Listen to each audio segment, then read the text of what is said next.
Guys, গ্রুপে যে আইডিটা দেখতাছো এই আইডিটা কিন্তু আগে আমার ছিল, আর এটাই ছিল আমার ফ্রি ফায়ারের সর্বপ্রথম আইডি।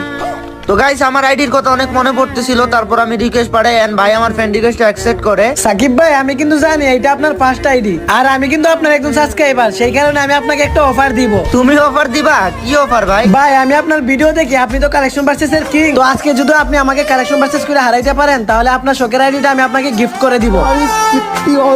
গাইস, এই ভাইয়ের জন্য তো একটা সাবস্ক্রাইব বানতে হয়, আর চলো আমরা চেষ্টা করে দেখি ভাইকে হারাইতে পারি কিনা। ভাই, আমার বাড়ির সামনে দিয়ে প্রতিদিন যাই জুতাওয়ালা, এই দেখেন আমার কাছে আছে বান্ডিল কুপাওয়ালা। এই দেখো ভাই, খুপাওয়ালা চুল তো আমার আইডিতেও আছে। নেন সাকিব ভাই, তাইলে এই বান্ডিলটা দেখান। বান্ডিলটা তো একসময় অনেক রেয়ার ছিল, কিন্তু গেরি নাইডার ম্যাজিক কিউবে দিয়ে অনেক সস্তা বানাই দিছে। এই দেখো, আমার কাছেও এটা আছে। নেন, পারলে এবারে ইলিট পাসে বান্ডিলটা দেখান তো দেখি। দেখো ভাই, এই ইনকিউবেটরও কিন্তু আমার আইডিতে আছে। ওরে বাপরে, আর কোনো বান্ডিলই দেখাবো না আপনাকে। এই কালেকশন ভার্সেসে আপনি জিতে গেছেন, চাইলে আপনি আইডি নিতে পারেন। ভাই, আমার জাস্ট কিছু বলার নাই ভাই, তুমি